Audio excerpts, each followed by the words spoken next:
Hey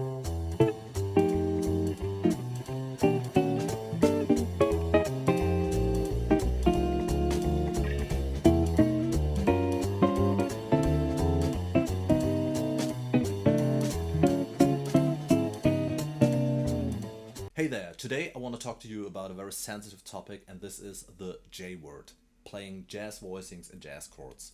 I know there are many guitar players who are afraid of these long chord names with the cryptic numbers and cryptic symbols, but I can tell you right now, it's not that difficult. It's not as difficult as it seems, and maybe I can show you some tips and tricks how you can get a grip over these very strange looking and maybe also very strange sounding chords. And one thing I have to tell you right at the beginning is you will not probably need these voicings only if you play jazz standards, but if you love to listen to the more sophisticated kind of pop and rock music, like let's say Steely Dan, you will have to know and learn these chords as well. So there's no excuse like, well, I don't play jazz, I don't have to know these chords. Yes, you do. So let's start. Now, first of all, we start with four-part voicings, which means in this case a triad with an additional seventh note.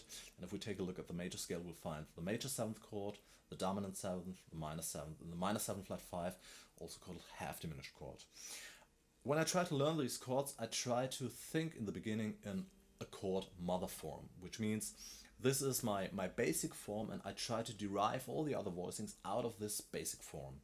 And if I want to be flexible in every key, it's very useful to have a mother form with a root on the E string and with a root on the A string, at least.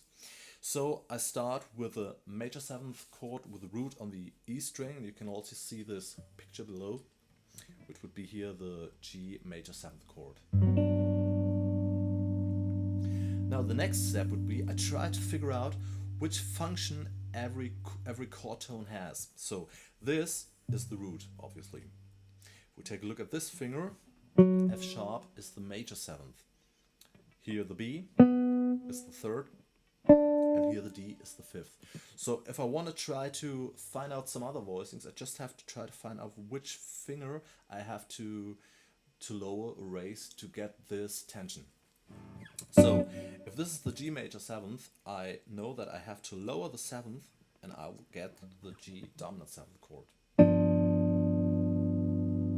Now if I want to have a minor, I'll have to lower the major third to the minor third, and then it gives me the G minor seventh chord.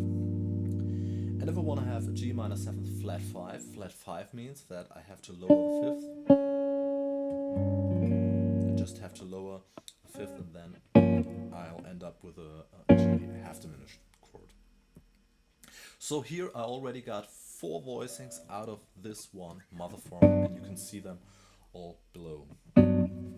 Now the next step is we try to do this with the root on the A string. So here I choose a C major seventh chord as a drop 2 voicing.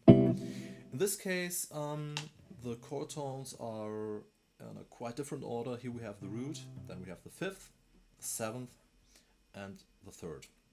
So now we have C major 7 like this, C dominant 7th like this, C minor 7 like this, and C half diminished like this. So now we already got 4 chord types for root on the E string and root on the A string. Now this is more or less the basic stuff. You need to learn this first before we can go on. But the next step after that would be also try to learn the function and tensions that lie around this voicing. Maybe that lie on the E string, that lie on some higher frets. Let's take for example the G 7th chord. If I know that this is the 5th, then this must be the sharp 5. And this must be 13th or the 6th. So if I see on a lead sheet, like let's say G7 sharp 5, it's no problem. I know that this is the G7th, and sharp 5 means this. So the G7 sharp 5 would be this chord. And if I need a G7 13, I know, okay, this is 13. another example, if I know that this is the root, then here must be the ninth or the second degree. So if somebody asks me to play a G7 13, G7 9 13, I know, okay, G7, G major 7 is here, 13 would be here, and the ninth would be here. So this would be a G major 7 9 13. And in this manner you can learn quite a lot of chords. So you don't actually learn these chords, you learn how to get very quick at deriving these chords from other forms. So my advice would be, learn the basic chord forms and then try to learn the notes around a certain root. And you will find them, you will find these voicings at the end of the video and where the tensions lie, and I hope this can help and improve your playing. I wish you best of luck. Bye.